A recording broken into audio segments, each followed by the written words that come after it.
الله الرحمن الرحيم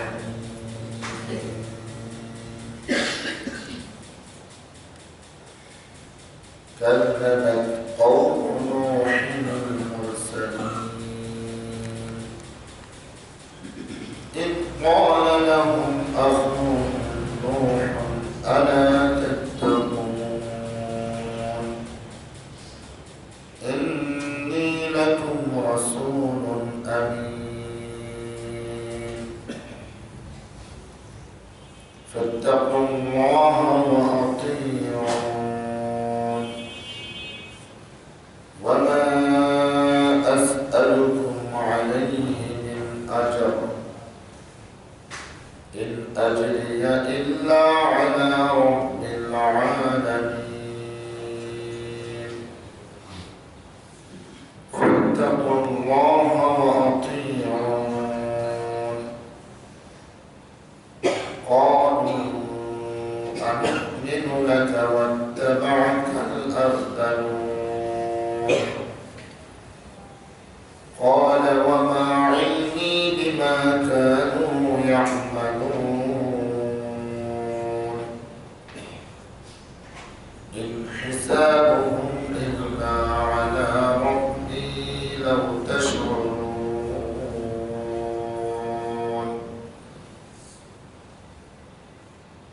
صدق الله العظيم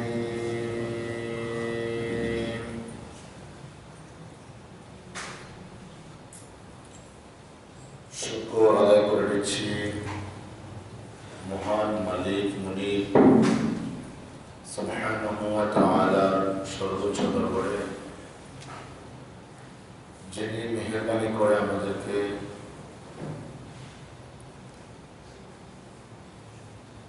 নতুন জীবন দিয়ে ঘুম থেকে জাগিয়ে তুলেছেন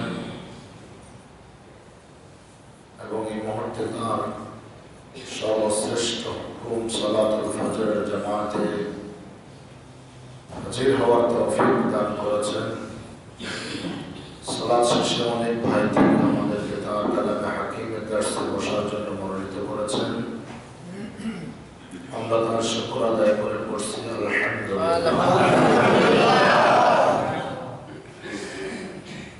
আমরা আমাদের আলোচনার ধারাবাহিকতায় আজকে সূরাতুশ শুআরা 105 নং আয়াত থেকে তেলাওয়াত শুরু করেছি, যতটুকু যেতে পারি ইনশাআল্লাহ। আজকের তেলাওয়াতকৃত আয়াতের মধ্যে আল্লাহ সুবহানাহু ওয়া তাআলা তার আরেকজন নবী সম্পর্কে আলোচনা করতেছেন, যিনি নবীও এবং রাসূল এবং শরীয়তের প্রথম রাসূল হযরত নূহ আলাইহিস সালাম।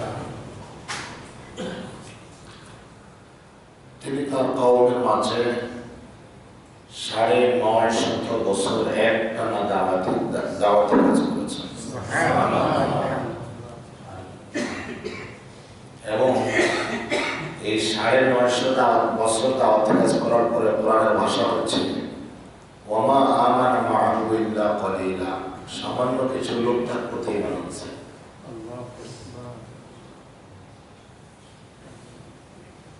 তার দাওয়াত ছিল লাইলান ওয়া নাহার, দিনে রাতে।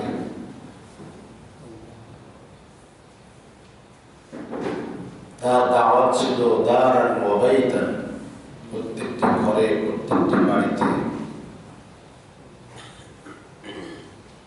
তার দাওয়াত ছিল সিররান ওয়া আলানা, গোপনে এবং প্রকাশ্যে। তার দাওয়াত ছিল ফারদান ওয়া জামাআতান, এক এক করে এবং সম্মিলিতভাবে।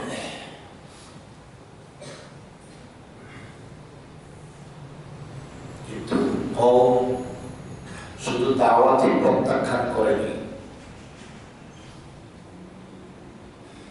তারা সর্বশেষ কি ষড়যন্ত্রে লিপ্ত হলো? আল্লাহ কোরআন শরীফের ভাষায় বলছেন ওয়া মাকারু মাকরান কুব্বারা, সবচেয়ে সবচেয়ে বড় ষড়যন্ত্র করতেছিল নবীকে একেবারে দুনিয়া থেকে বিদায় করে দেওয়ার জন্য। আল্লাহ তাআলা যাকে বিদায় করবেন কেউ রাখতে পারবে না, আর যাকে রাখবেন কেউ বিদায় করতে পারবে না। যারা বিদায় করতে চাইবে তারা বিদায় হয়ে যাবে, তাই না? নূহ সালামকে বিদায় করতে চেয়েছিল, কওম বিদায় হয়ে গেছে প্লাবিত হয়ে। মুসা সালামকে বিদায় করতে চেয়েছিল, গোষ্ঠী সুদ্ধা বিদায় হয়ে গেছে নিমজ্জিত হয়ে, তাই না? ইতিহাস তো সাক্ষী।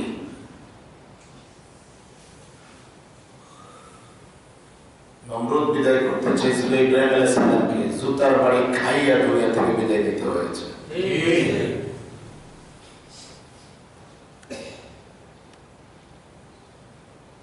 আল্লাহ তাআলা তার বান্দাদেরকে দুইভাবে মর্যাদা দেন, সুবহানাল্লাহ।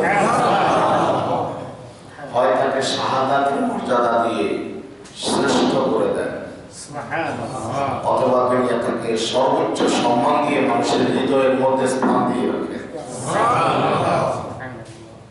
অপরপক্ষে যারা আল্লাহর বান্দাদেরকে বিদায় করে দিতে চায়, তাদের মরণের পরে ইন্না লিল্লাহ বলার লোক পাওয়া যায় না।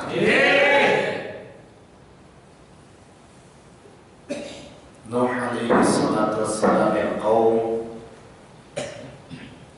এরকম ষড়যন্ত্র করেছিল। দাওয়াত শুরু হয়েছে, নূহ সালামের বক্তব্য এভাবেই।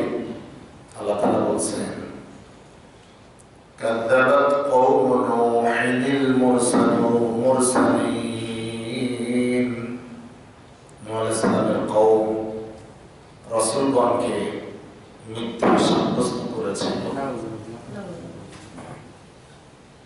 إذ قال لهم أخوهم نوح ألا تتقون। যখন তাদের ভাই নূহ আলাইহিস সালাম তাদেরকে বললেন, জাতির লোকেরা, আলা তাত্তাকুন, তোমরা কি সতর্ক হবে না, আল্লাহকে ভয় করবে না? ইন্নী লাকুম রাসূলুন আমিন, আমি তোমাদের মাঝে আল্লাহর পক্ষ থেকে একজন বিশ্বস্ত রাসূল। সুবহানাল্লাহ। ইত্তাকুল্লাহ ওয়া আতিউন, সুতরাং তোমরা আল্লাহকে ভয় করো আর আমাকে মেনে চলো। আল্লাহকে ভয় করো, নবীকে মেনে চলো। প্রত্যেক যুগে নবীদের এই বক্তব্য ছিল, আল্লাহকে ভয় করো আর আমি যে নবী আমাকে মেনে চলো।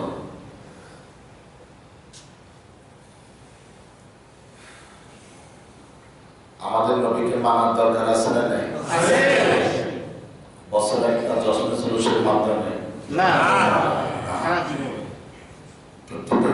প্রতিটি ক্ষণে, প্রতিটি মুহূর্তে, প্রত্যেকটি জায়গায়, প্রত্যেকটি সেক্টরে আমার নবীর সুন্নাত আছে না নাই? আপনি বিনোদন করবেন, বিনোদনে আমার নবীর সুন্নাত আছে। আমার নবীর বিনোদনের ভিতরে কোনো মিথ্যাচারিতা আছে না। বলতে পারেন হুজুর কোরআন শরীফে বিনোদনের উপরে কিছু আছে না। আল্লাহ কোরআন শরীফে বিনোদনের উপরে একটা সূরা আল্লাহ নাযিল করেছেন। সুবহানাল্লাহ। কি সূরা? যে সূরা আমরা এখন পড়তেছি, সুবহানাল্লাহ। কবি সাহিত্যিক সাংবাদিকতা, কবি সাহিত্যিক কেমন? কবিদের কাজ কি? গান বানানো, কবিতা আবৃত্তি করা, তারপরে মানুষের মনোরঞ্জন করা। তবে আল্লাহ বলছেন এখানে আছে অধিকাংশ ক্ষেত্রে কবিরা মিথ্যা আশ্রয় নেয়, শুধু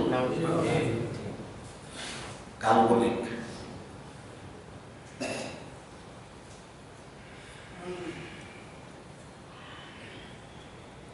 আল্লাহ তাআলা তার হাবিবকে দিয়ে সব কাজ করিয়েছে। উম্মতের কোন সেক্টর যেন অসম্পূর্ণ না থাকে। রাসূল খালি কাঁদাইছেন, হাসাইছেন কি না? হাসাইছেন। সুবহানাল্লাহ বলেন।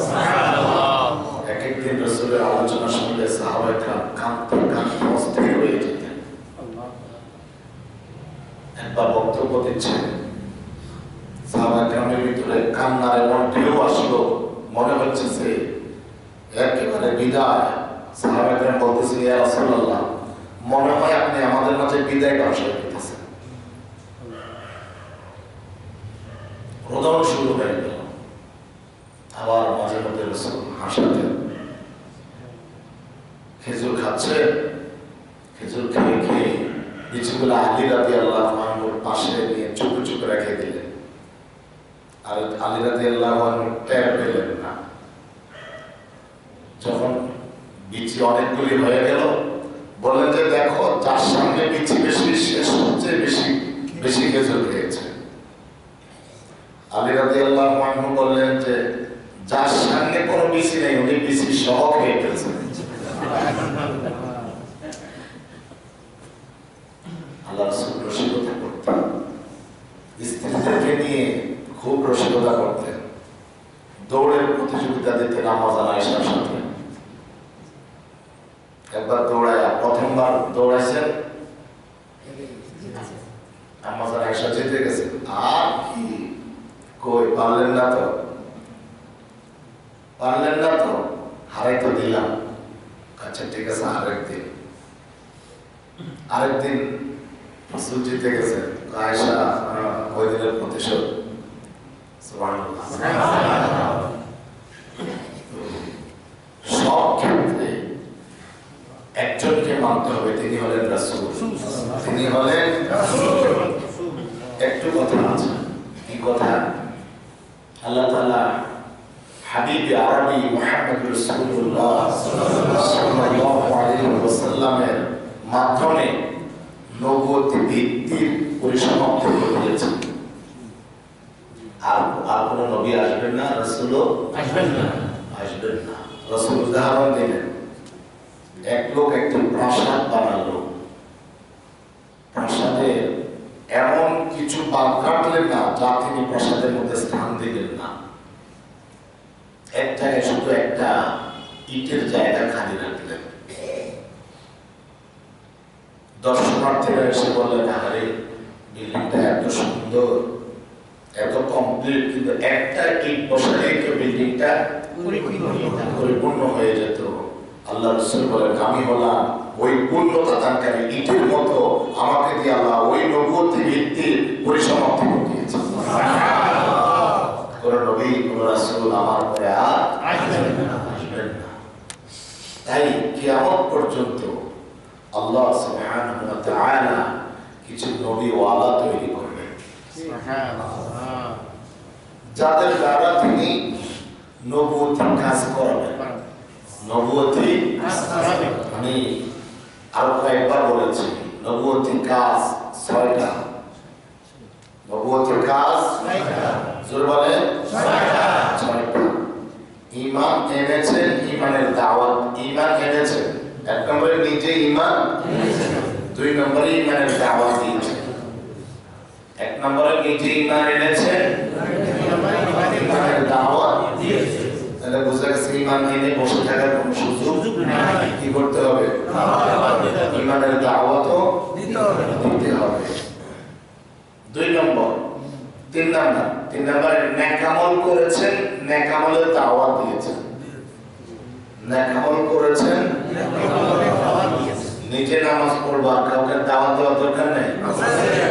নিজে ভালো কথা বলবো, কাউকে ভালো কথা বলার দাওয়াত দেওয়ার দরকার নেই। ভালো কাজ নেক আমল করেছেন, নেক আমলের দাওয়াত দিয়েছেন। 4 নম্বর, অন্যায় 5 নম্বর, অন্যায় করেন নাই, কাউকে অন্যায় করতেও দেন নাই।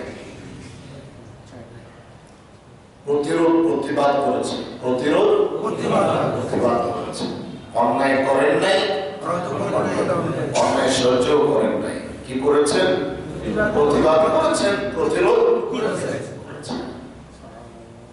এই কাজ কেমন পর্যন্ত যুগে যুগে আল্লাহ তাআলা কিছু বান্দা দিয়ে করাবেন। এরা হলো নবীওয়ালা, এরা কি নবীওয়ালা। এখন বলতে পারেন নবীওয়ালা হওয়ার জন্য কি কি শর্ত? কোনো শর্ত নাই। একজন রিক্সাওয়ালা ছেলে নবীওয়ালা হতে পারে, একজন রিক্সাওয়ালা নবীওয়ালা হতে পারবে, একজন মুচির নবীওয়ালা হতে পারবে। ইসলাম হিন্দু ধর্মের মতো নয় যে পুরোহিতের ছেলে পুরোহিত হবে। ইসলাম খ্রিস্টান ধর্মের মতো নয় যে পাদ্রীর ছেলে পাদ্রী হবে। ইসলাম যে কেউ ইসলামের জন্য হাত দিতে পারবে। আল্লাহ তাকে নবীওয়ালার মর্যাদা দিবেন, ওয়ারাসাতুল আম্বিয়ার মর্যাদা দিবেন। আল্লাহ কোরআন শরীফে এদেরকে মান্য করার কথা বলেছেন।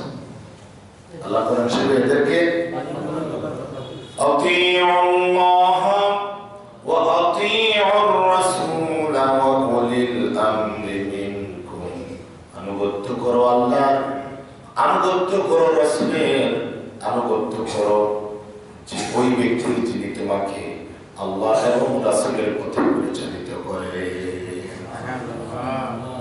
আল্লাহ এবং রাসূলের পথে যিনি তোমাকে গাইড দেন, ওই গাইডকে ফলো করতে হবে, গাইডারের আনুগত্য করতে হবে, ওনাকে মেনে মান্য করতে হবে। আল্লাহ বলছেন যে নূহ আলাইহিস সালামের দাওয়াত ছিল এভাবে, ফাত্তাকুল্লাহ ওয়া আতিউন, তোমরা আল্লাহকে ভয় করো আর আমাকে নবী হিসেবে মান্য করে চলো চলো। ওয়া মা আসআলুকুম আলাইহি মিন আজরিন ইন আজরিয়া ইল্লা আলাল্লাহি ইল্লা আলা রাব্বিল আলামিন। আমার জাতির লোকেরা, আমি তো তোমাদের কাছে কোনো বিনিময় চাই না। আমার বিনিময় আমার বিশ্ব জগতের প্রভু রব, তিনি আমাকে বিনিময় দিবেন, তার কাছে আমার পাওনা, তার কাছে আমাদের পাওনা। ফাত্তাকুল্লাহ ওয়া আতিউন, আবার একই কথা, ও জাতির লোকেরা, তোমরা আল্লাহকে ভয় করো আর তোমরা আমাকে মেনে চলো। আল্লাহকে ভয় করো, আমাকে মেনে চলো। কি বলবো তারা? قالوا أنؤمن لك واتبعك الأرذلون। অহংকারী তারা কি বললো? তারা বললো, আমরা কি তোমার কথায় বিশ্বাস করব? যখন ওয়াত্তাবা'আকাল আরযালুন, আমরা দেখতে পাচ্ছি কিছু নিম্ন শ্রেণীর লোক, ইতর প্রকৃতির লোক তোমার অনুসরণ করে, তোমার কাছে এরা বসে আছে, দেখে তো আমরা কমেও করি না। চাকর বাকর তোমার সামনে বসে আছে, আর আমরা তো সম্মানিত, আমরা নেতৃস্থানীয়, আমরা কেন এদের সাথে বসি? এই কথাটা আমাদের রাসূল বলেছেন। ওয়ালিদ, মুগীরা, উমাইয়া এরা বলতো, তোমার কাছে আমরা আসতে চাই, কিন্তু এই যে বিলাল, খাব্বাব, তারপরে ইয়াসি, রাম্মা, এই যে গোলাম প্রকৃতির লোকেরা বসে থাকে, এদের কারণে আমরা বসতে পারি না, এদের সাথে বসতে আমাদের মান সম্মান থাকে না। নবীজি সাল্লাল্লাহু আলাইহি ওয়াসাল্লাম বললেন, স্পষ্ট করে দিলেন, কোন অনারবের উপরে আরবের কোন মর্যাদা নেই, কালোর উপরে সাদার কোন মর্যাদা নাই, গরিবের উপরে ধনীর কোন মর্যাদা নাই। মর্যাদার মানদণ্ড হচ্ছে ইন্না আকরামাকুম ইনদাল্লাহি আতকাকুম, তোমাদের মধ্যে আল্লাহর কাছে সম্মানিত হবে ওই ব্যক্তি, মর্যাদাবান হবে ওই ব্যক্তি যে বেশি আল্লাহকে ভয় করে।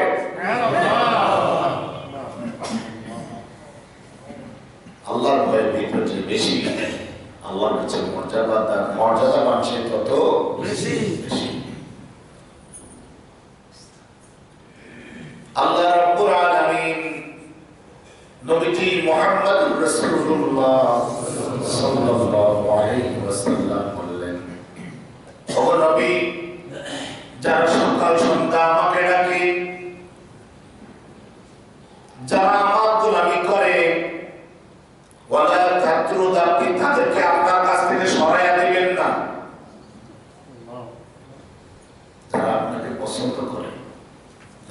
আপনাকে ভালোবাসে, যারা আমি আল্লাহর গোলামি করতে চায়, তাদেরকে আপনি ওদের কথায় আপনার কাছ থেকে সরায় দেন না।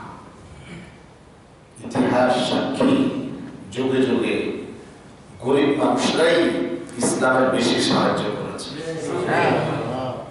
ইতিহাস সাক্ষী, যুগে যুগে বিত্তবানেরা তাদের অহংকার টাকা পয়সা দিয়ে ইসলামের বেশি বিরোধিতা করেছে।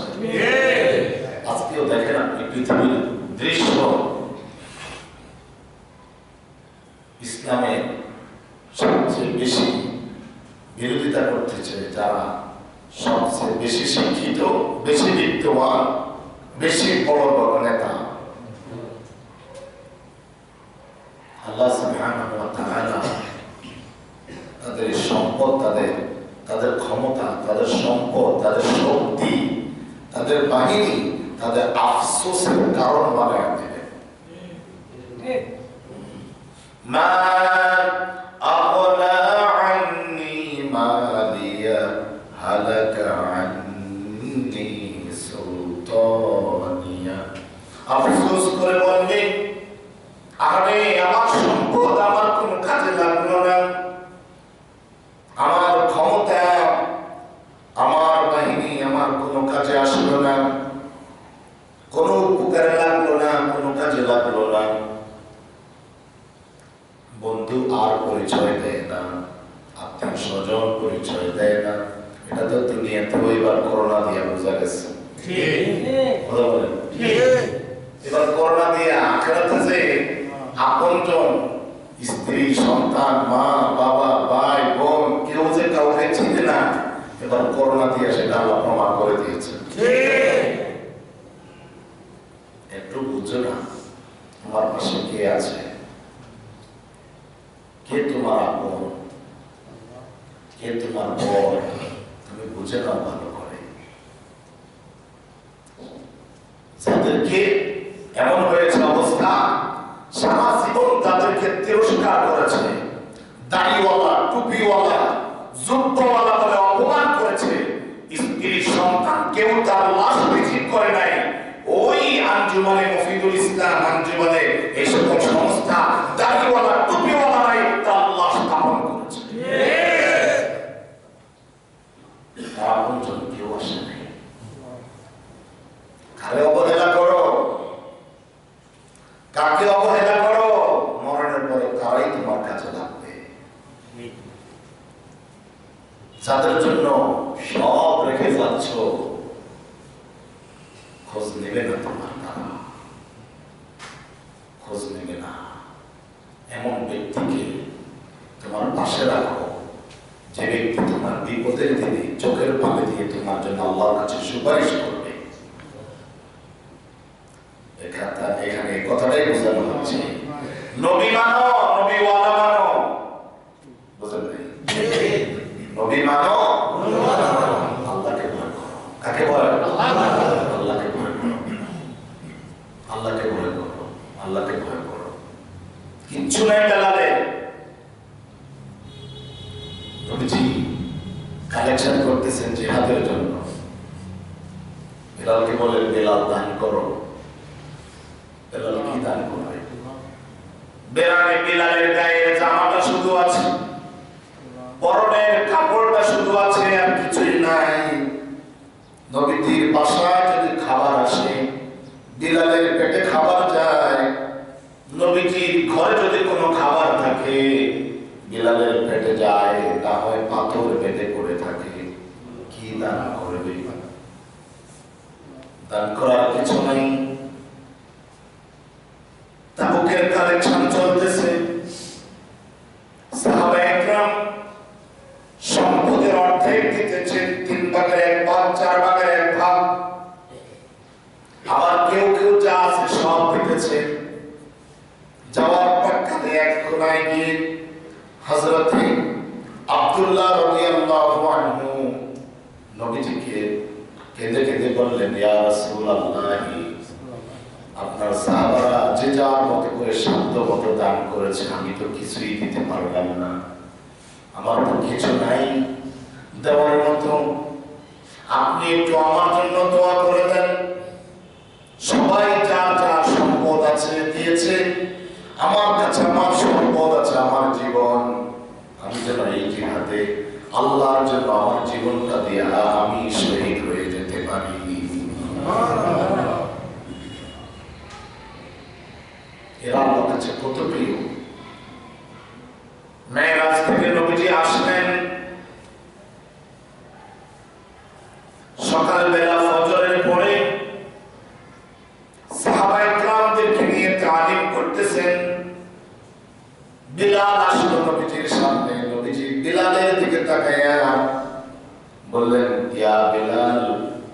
আখবিরনি বিআরজা আমালিন আমিলতাহু ফিল ইসলাম ফাইন্নী সামি'তু দুফান আলাইকা ফিল জান্নাতি বাইনা ইয়াদাইয়া আও কামা ক্বালা আলাইহিস সালাতু ওয়াস সালাম।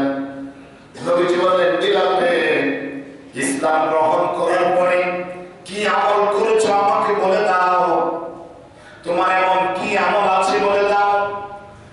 আমি মেরাজ গিয়েছি, জিবরিল আমাকে জান্নাত দেখানোর জন্য যখন জান্নাতের ভিতরে আমাকে ঢোকালে আমি লক্ষ্য করলাম আমার আগে আগে একজন মানুষ আগে ঢুকে গিয়েছে, আমার আগে আগে হাঁটতেছে, তার পদধ্বনি জুতার আওয়াজ আমার কানের ভিতরে লাগতেছে। আমি লক্ষ্য করে শুনলাম এত পরিচিত আওয়াজ, আর লক্ষ্য করে দেখলাম এটা আমার বিলালের পায়ের আওয়াজ। বিলাল আমার আগে আগে জান্নাতের মধ্যে হাঁটতেছে।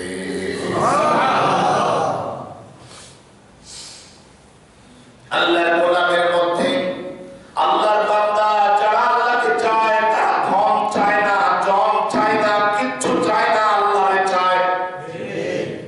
জান্নাত ও দোজখ সে ইয়া রব क्या करो আরজু है मैं तुझे देखा करो। তারা জান্নাত জাহান্নাম দুনিয়ার ভোগ বিলাসিতা আরামে সেগুলা চায় না, একজনের খুশি চায়, তিনি কে? আল্লাহ। তার খুশির জন্য জীবন দিতে রাজি, তার খুশির জন্য সব রাজি, সব দিতে রাজি, কল্লা দিতে রাজি, আল্লাহ দিতে রাজি না। এই মানুষগুলাকে তুমি দূর সরাইয়া দিও না। আর কাফেররা বলে আসতে চাই, তোমার কাছে বসতে চায়। এই নিম্ন শ্রেণীর লোকেরা তোমার কাছে বসে থাকে, এদের জন্য আমরা বসতে পারি না। ইসলামে এমন অহংকারী ব্যক্তির প্রয়োজন নয়। ইসলামে তাকে প্রয়োজন যে আল্লাহকে প্রয়োজন মনে করে। ইসলামে তাকে প্রয়োজন যে নবীকে প্রয়োজন মনে করে।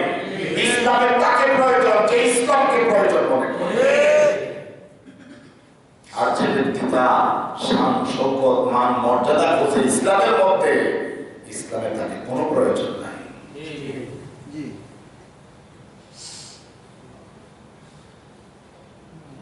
কোনো প্রয়োজন নাই। قال وما علمي بما كانوا يعملون। নূহ আলাইহিস সালাম বললেন, ওরা কি করতো না কি করতো আমি তা জানি না। অর্থাৎ যাদেরকে তোমরা উঠে দিতে চাও, এদের সম্পর্কে এরা কি কারণে উঠে যাবে, তোমার সাথে এদের কি, এটা তো আমি জানি না। ইন হিসাবুহুম ইল্লা আলা রাব্বি লাউ তাশউরুন। যদি তোমরা বুঝো, প্রত্যেকেই তাদের হিসাব তাদের রব নেবে। আমার হিসাব আমার আল্লাহ নেবে, আপনার হিসাব আপনার আল্লাহ নেবে। সুন্দর জামা, ময়লা জামা, সুন্দর সুঠাম দেহ, চিকনা রোগা দেহ, আল্লাহর কাছে এগুলার কোনো দাম নাই। নবীজি মুহাম্মদুর রাসূলুল্লাহ সাল্লাল্লাহু আলাইহি ওয়াসাল্লাম বলেন, ইন্নাল্লাহা লা ইয়ানজুরু ইলা সুওয়ারিকুম ওয়ালা ইলা আমওয়ালিকুম ওয়ালাকিন ইয়ানজুরু ইলা কুলুবিকুম ওয়া আ'মালিকুম আও কামা ক্বালা আলাইহিস সালাতু ওয়াস সালাম। উম্মতের শোনো, কিয়ামতের মুসিবতের দিনে আল্লাহ রাব্বুল আলামিন তোমাদের কারো চেহারার দিকে তাকাবেন না, কার চেহারা কত সুন্দর।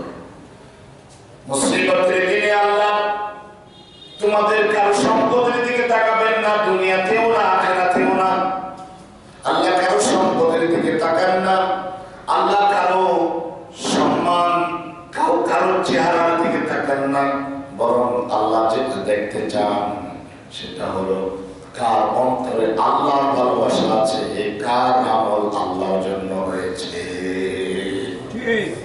কার অন্তরে আল্লাহর ভালোবাসা, আল্লাহর ভয়, আর কার আমলটা কেবলমাত্র আল্লাহর জন্য হয়েছে। আল্লাহ এটাই দেখেন। ওয়া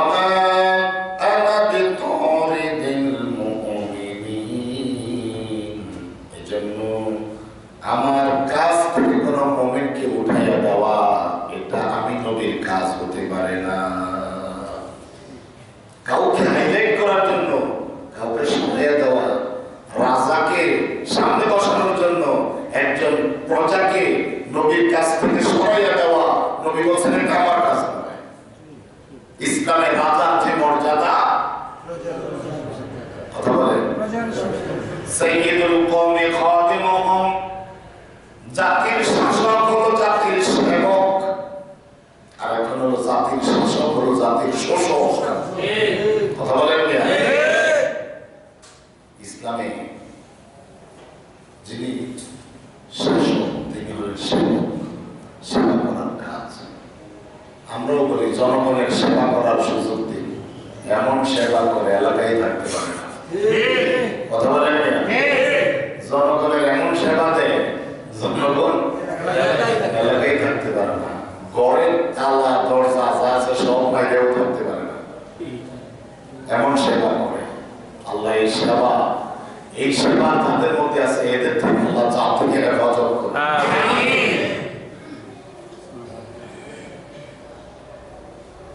নবী মুহাম্মদুর রাসূলুল্লাহ সাল্লাল্লাহু আলাইহি ওয়াসাল্লাম ভয় দেখিয়েছেন, মানুষের উপর জুলুম করো না। ইত্তাকুল যুলমা ফাইন্নাদ যুলমা যুলমাতুন ইয়াওমাল কিয়ামাহ। জুলুম করার ব্যাপারে আল্লাহকে ভয় করো, কেননা জুলুম কিয়ামতের দিন অন্ধকারাচ্ছন্ন হয়ে যাবে। ওয়া মা লিয-যালিমিনা মিন আনসার। মুসিবতের দিনে জালিমের কোনো সাহায্যকারী থাকবে না। জুলুম করবে না কারোর উপরে, একটা পশুর উপরেও নয়, একটি পাখির উপরেও নয়। হাদিসে এসেছে বনী ইসরাইলের এক লোক একটি বিড়ালের কারণে জাহান্নামে চলে যাবে। কিসের কারণে?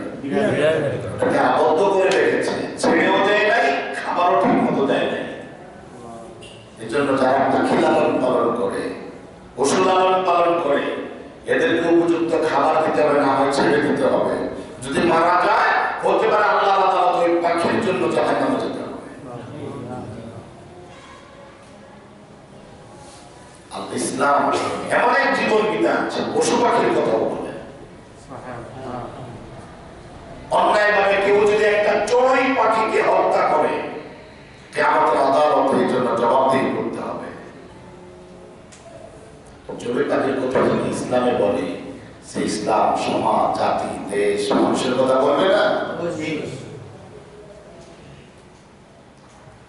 তো ইসলামে আল্লাহ তাআলা গরিব মানুষের কথা বলতেছেন।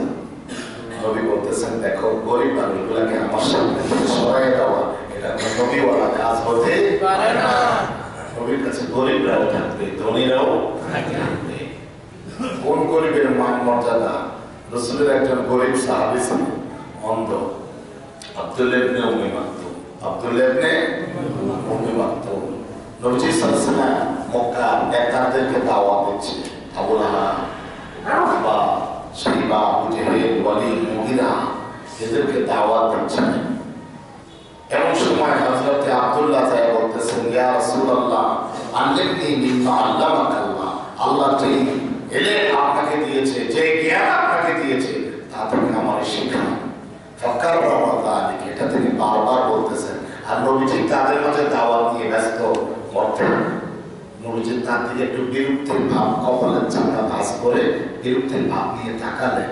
আরে বেটা, তুমি তো আসো, এদেরকে একটু দাওয়াত দিন, একটু থামো না। তোমরা তো যখন তখন শিখাইতে পারো, এদেরকে তো যখন তখন পাবো না। এদেরকে একটু বলি, একটু থামো, বিরক্তির ভাব করে একটু কপালের বঞ্চিত করলেন। আল্লাহ এইটার উপর রাগ করে সূরা আবাসা নাযিল করলেন। নবীকে শাসায়া দিলেন, ওদেরকে হেদায়েত দেওয়ার কাজ আপনার নয়। যে হেদায়েত নিতে চায় আপনি তার থেকে বিমুখ হয়ে প্রবঞ্চিত করবেন। নবী সাল্লাল্লাহু আলাইহি ওয়াসাল্লাম যতদিন বেঁচে ছিলেন আব্দুল্লাহ ইবনে উম্মি মাকতুমকে খুব সম্মান করতেন। বদরের যুদ্ধে আসার সময় আব্দুল্লাহ ইবনে উম্মি মাকতুমকে নবীজির দায়িত্ব দিয়ে মদিনায় রেখে এসেছেন। এবং আব্দুল্লাহ ইবনে উম্মি মাকতুমকে দেখলেই নবীজি বলতেন, আল্লাহ তার কারণে আমাকে শাসাইছে। সুবহানাল্লাহ। ইসলামে ধনী গরিবের ভেদাভেদ নেই, সমান সমান। গোলামের মতো বসে যেতে হবে, গোলামের মতো বসে যেতে হবে। যে মান মর্যাদা খুঁজবে ইসলাম কোথায় হবে? হ্যাঁ, সম্মানকে আবার সম্মান দিয়েছেন, অসম্মান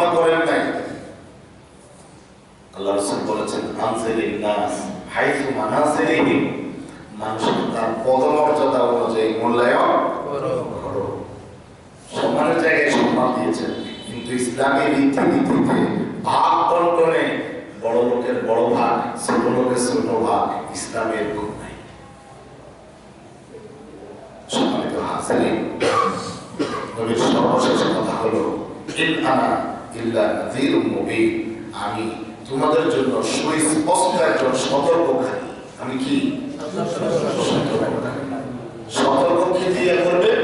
আল্লাহ বলছেন লিতুনযিরা বিহি কওমান লুদ্দা, যারা দিন নিয়ে, আল্লাহ নিয়ে, ইসলাম নিয়ে, আখিরাত নিয়ে ঝগড়া করতে চায়, বিভিন্ন ভাবে পেছাইতে চায় আপনাকে, আপনি কোরআন দিয়ে তাদেরকে সতর্ক করবে।